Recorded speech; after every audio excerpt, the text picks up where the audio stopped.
In this video, we're going to go a little bit further than we did in the last video. What I'm going to do is grab a rectangle, draw it on the screen. Let's give that a darkish color of a blue, and let's give it a stroke of about 3. Click on the black arrow so that I can move it around. Once you have a shape or text or an image in Illustrator, you can do a lot of things with it. Apart from moving it around and resizing it, you can also control how opaque or transparent it is. That means how see-through it is. And this can have a really cool effect in what you make in Illustrator. So what we're going to do is grab a blue square. I'm going to now click on that rectangle tool and keep it clicked. And you can see that I have a different set of shapes underneath the rectangle. I'm going to go to the ellipse or circle tool, and I'm going to just draw a quick ellipse or a circle. In this case, I'm going to make it orange. I'm going to move it on top by clicking the black arrow of the blue square. And now if I move over to the properties panel, it's got a fill, it's got a stroke, so that's okay. But where it says opacity, I'm going to click where it says 100% and move it down to about 50%. And you can see that my shape goes transparent, and you can see the shape underneath it because it's now not completely opaque. That means you can see through it. This is really cool because that means that when I make posters or something in Illustrator, I'm not just stuck with the colors. I can actually make things see-through and have some really cool effects going on. Another thing you might want to note is Illustrator is really helpful when you move shapes around. So as I move this circle, you can see that the circle is telling me that it's just hit the center of the rectangle. If I move it left and right, you can see that I'm perfectly in the middle there. If I want to match both the centers up, you can see that the circle is now perfectly in the center of the rectangle. It will also help me with edges, because if I move to the side, it will tell me when the edges match up. So in this way, Illustrator is really good at making sure things line up and things look good. Let's get back to this simple design that we're doing. So we've talked about opacity, which makes things look really cool.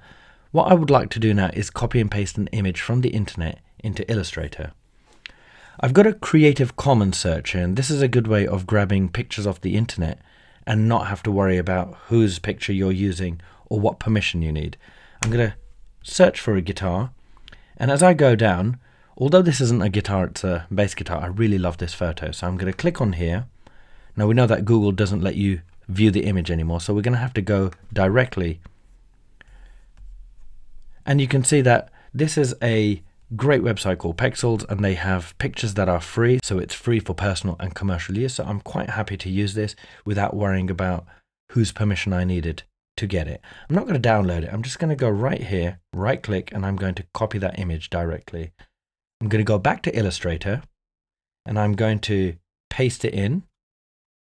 And you can see that this picture is absolutely huge.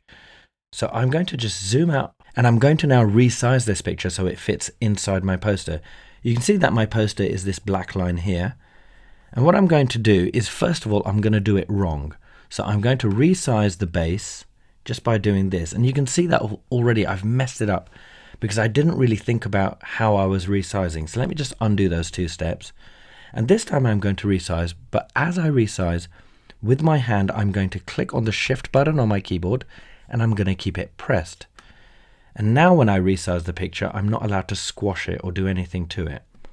Now that the base is that small, I'm going to pick it up and just move it into the poster there. And you can see that it's very simple to copy and paste things into Illustrator and have them as part of your design. Let's talk about some really cool things that you can do in Illustrator. For this, I'm just going to delete that circle because it's getting in my way, and delete the square, and we'll just deal with the base now.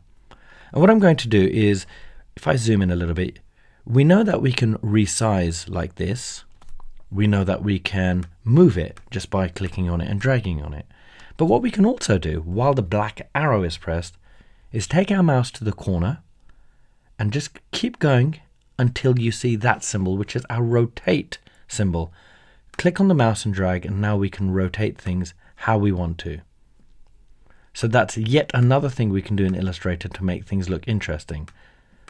So there we have it. We can take images from the internet, put them into Illustrator, we can move them around, rotate them, resize them, and as promised, we can also make things that we've copied and pasted transparent as well. So that gives us yet another thing we can do to make our designs look cool in Illustrator.